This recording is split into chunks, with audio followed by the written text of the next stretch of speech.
Look down at your hand right now. Whatever color it is, pale, tan, deep brown, that color is not random. It's not an accident. It's not a coincidence of birth that means nothing. It's the end result of one of the longest, strangest, most brutal survival negotiations in the history of life on Earth.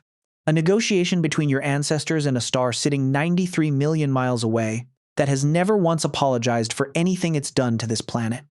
And here's the part that's going to mess with your head. If you go back far enough, and we're not talking thousands of years, we're talking deep into the past, every single human being who ever lived, every ancestor of every person on this planet, no matter where you're from, no matter what you look like right now, had dark skin. Not most of them. Not the majority. All of them. There was a point in history when light skin did not exist anywhere on Earth. Not a single person. So something happened. Something so powerful, so relentless, that it physically rewrote the appearance of entire populations across multiple continents over tens of thousands of years. And the reason it happened has almost nothing to do with what most people assume, and everything to do with vitamin D, cancer, folate, ice ages, ancient farmers who had no idea what they were doing to their own descendants, and a star that doesn't care about any of us. To understand any of this, you first need to understand what skin actually is. Because most people walk around treating their skin like it's just packaging, the bag your organs came in, the wrapping paper your body happens to be wearing while you go about your day. But skin is an organ, your largest organ in fact. It's doing dozens of jobs at once, constantly, without you ever noticing or thanking it. And one of its most important jobs is defense, specifically, defense against UV radiation. UV radiation is invisible energy the sun fires at Earth nonstop. It doesn't take breaks, it doesn't have an off switch, and it is not friendly. UV light breaks chemical bonds, it damages DNA, it causes mutations. And when those mutations accumulate in the wrong place, they can become cancer, specifically melanoma, one of the most aggressive cancers that exists. This is where skin color enters the picture. The pigment that gives skin its color is melanin. And melanin is, in the most literal biological sense, sunscreen, a built-in, always-on UV filter. The more melanin, the darker the skin, and the more effectively UV radiation gets blocked before it reaches the DNA in the cells underneath. This is why, in Africa, where our species began, sitting under some of the most intense sunlight anywhere on the planet, evolution selected hard and fast for dark skin. Every generation, every time, without exception. More melanin meant less DNA damage, less cancer, longer life, and more chances to pass those genes on. Natural selection doesn't care what looks good. It runs one calculation, over and over, billions of times. Does this trait help you survive long enough to reproduce? In equatorial Africa, dark skin was an unambiguous, repeated, emphatic yes. But UV radiation does something else, something almost nobody knows about. And this is where the story stops being simple. UV radiation doesn't just attack skin cells. It reaches into your bloodstream and destroys something small, invisible, and absolutely critical. Something that, if destroyed at the wrong moment, can end a pregnancy before a woman even knows she's pregnant. That something is folate, a form of vitamin B9. Folate is essential for the development of the neural tube in an embryo, the structure that becomes the brain and spinal cord. Without enough folate in the first few weeks of pregnancy, the neural tube can fail to close properly. The result is catastrophic. Severe neural tube defects, developmental abnormalities, miscarriage. And UV light breaks folate down. In a sun-drenched environment with no clothing, no shelter, and constant exposure, lighter skin meant more UV penetrating into the bloodstream, which meant more folate destroyed, which meant higher rates of failed pregnancies. So now there were two completely independent biological reasons. Dark skin was non-negotiable in Africa. 1. Melanin protected DNA from UV damage, lowering cancer risk. 2. Melanin protected folate in pregnant women, protecting reproductive success. Two separate threats. One shared solution, dark skin in Africa wasn't just useful, it was mandatory for the survival of the species. So, here's the question that should be bothering you right now. If dark skin is this multi-purpose, field-tested, 5-star survival tool, refined over hundreds of thousands of years, why did it change at all? Why did entire populations end up looking completely different? Between roughly 70,000 and 100,000 years ago, groups of Homo sapiens began leaving Africa. There was no single dramatic event, no announcement, no grand migration plan. It was slow generational drift. A group moves slightly further than their parents did. Their children move further still. And over thousands of years, humans spread through the Middle East, into Europe, across Asia, and eventually into the Americas. And as people moved north, something fundamental about their environment changed. The sun itself didn't change. The sun remained exactly as indifferent as ever, but at higher latitudes, sunlight hits the Earth at a much lower angle. It passes through far more atmosphere before it reaches the ground. UV radiation gets filtered out, days get shorter, winters get long and dark, skies stay overcast for months at a time. The UV environment in Northern Europe, Northern Asia, and the far north of the Americas is radically, fundamentally different from equatorial Africa. And suddenly, the dark skin that had been perfect protection became a serious problem. Not because of cancer, UV was now weak enough that cancer risk dropped dramatically. Not because of folate, less UV meant less folate destruction, so that was actually fine. The problem was something else entirely. Something that almost never gets credit in this story: vitamin D. Vitamin D is synthesized in the skin when UVB radiation hits a compound called 7-dehydrocholesterol. Your skin is, quite literally, a solar panel. It uses sunlight as an energy source to manufacture a molecule your body cannot function without. Vitamin D regulates calcium and phosphorus absorption. Without it, calcium doesn't get absorbed properly no matter how much of it you consume. Without calcium, bones don't mineralize correctly. In children, severe vitamin D deficiency causes rickets, a disease that softens and deforms bones, bows the legs outward, flattens the skull, and stunts growth. In adult women, deficiency can cause osteomalacia, softening of the pelvic bones, and softened, deformed pelvic bones make childbirth extraordinarily dangerous, sometimes fatal. Women with severe vitamin D deficiency had dramatically higher death rates during labor. And it doesn't stop there. Vitamin D deficiency also weakens the immune system, affects muscle strength, influences cardiovascular health, and some research even links chronic deficiency to depression and cognitive decline. When vitamin D runs out, multiple systems in the body start to fail at once. Now picture a dark-skinned person living in Northern Europe 40,000 years ago. Their melanin is excellent, efficient, powerful, exactly what kept their ancestors alive in Africa. But here, in a gray, overcast, low-light environment, that same melanin is now blocking the very UV they desperately need to make vitamin D. Their skin cannot tell the difference between UV that's dangerous and UV that's essential. It just blocks everything the way it was built to. So vitamin D production drops. Calcium absorption drops with it. Bones weaken. Children develop rickets. Women die in childbirth. Population numbers start to slip. And evolution, patient, indifferent, relentless, starts selecting against the very trait that had been mandatory just a few thousand kilometers south. RNA mutations that slightly reduced melanin production began appearing, as mutations always do.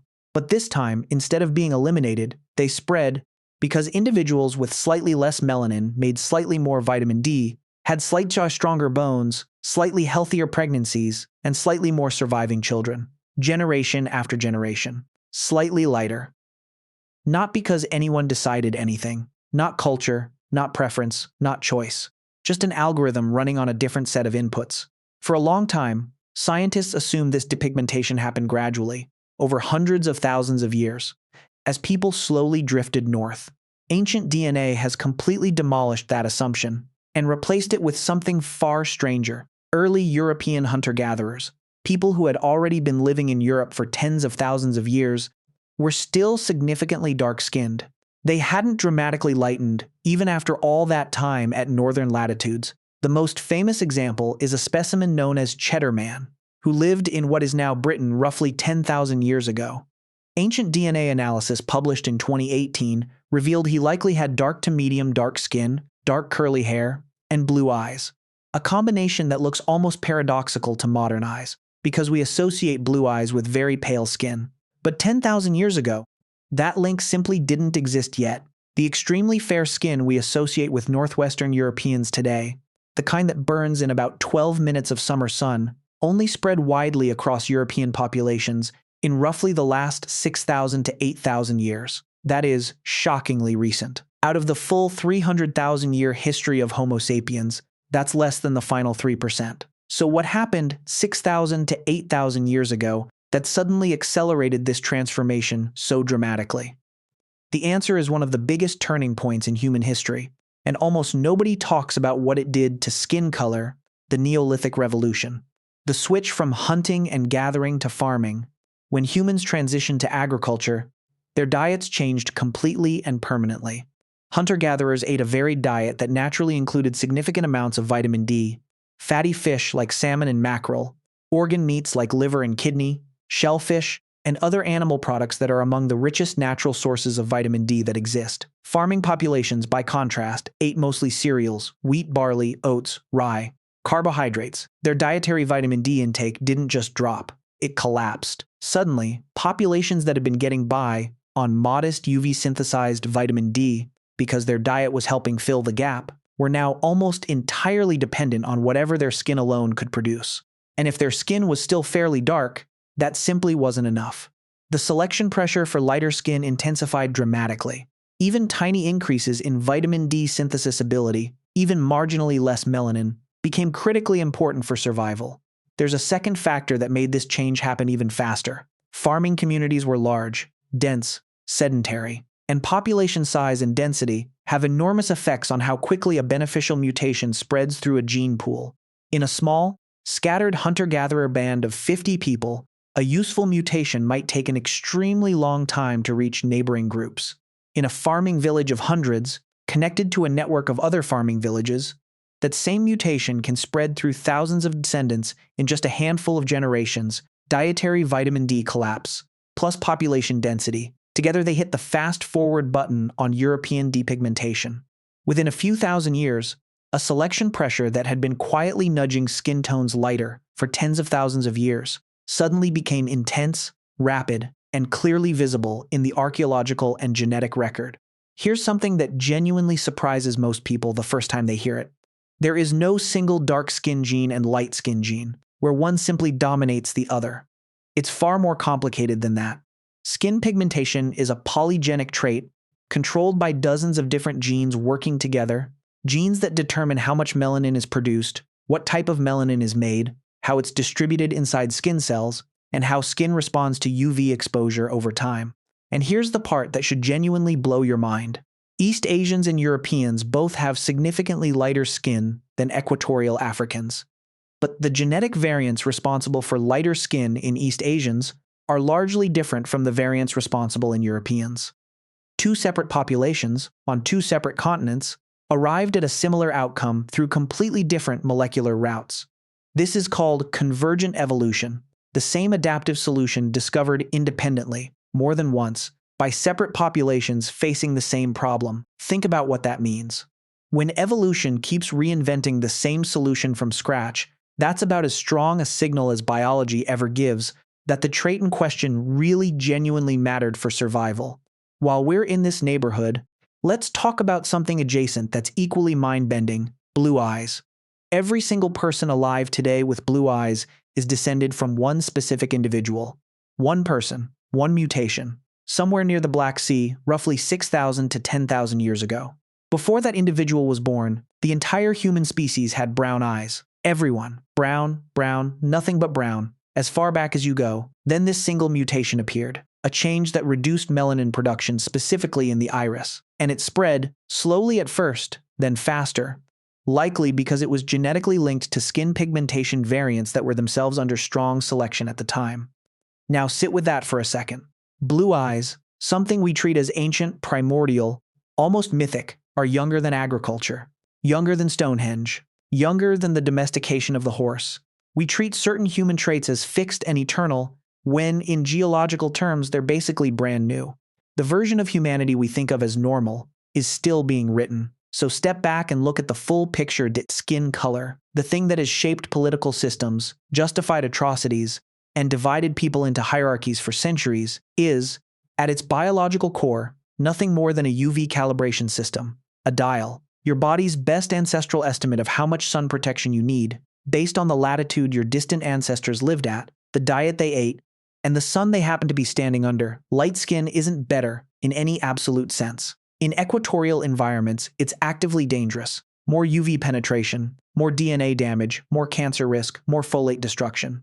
Light skin in Africa is a survival disadvantage, full stop. And dark skin isn't primitive, or less evolved, or some earlier version of humanity. It's the ancestral state, the original configuration. The default setting that every other skin tone is a modification of. If anything, lighter skin is the new arrival, the variation, the adaptation, the experiment. And here's the deepest irony in the whole story.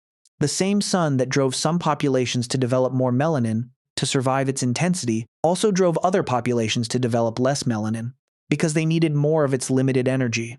The sun never picked sides. It never had preferences. It just radiated indifferently, generation after generation, and let evolution sort out the consequences. We built an entire civilization's worth of prejudice, oppression, and hierarchy, entire systems that shaped wars, economies, and laws around what was, underneath everything, a vitamin D problem, a calcium absorption issue, a folate protection mechanism, nothing more, and it hasn't stopped. Human populations are still evolving, slowly, almost imperceptibly on any single lifetime, but evolving nonetheless. The selection pressures that shaped skin color are still technically present in the environment, even if modern life has partially muffled them. We have vitamin D supplements now. We have sunscreen. We have fortified foods, electric lighting, heated homes, and year-round access to food from every latitude on Earth. We've built a civilization that partially decouples skin biology from its original purpose. The algorithm is still running. We've just changed its inputs. What that means for the human species over the next 100,000 years, nobody can say. Evolution doesn't send out newsletters. But here's what we can say with complete confidence. Every shade of human skin that exists today, every single one, is the product of the same ancient population, standing under the same African sun, slowly spreading across an unpredictable planet, carrying, written in melanin, the exact record of every environment their descendants ever passed through. Every skin tone you've ever seen, yours, mine, anyone's, is an answer to a question asked by a star. And if your ancestors could leave a message written into your own biology, without you ever knowing it was there, without you ever asking for it, what else might be hiding in there? That's worth sitting with the next time you catch your reflection.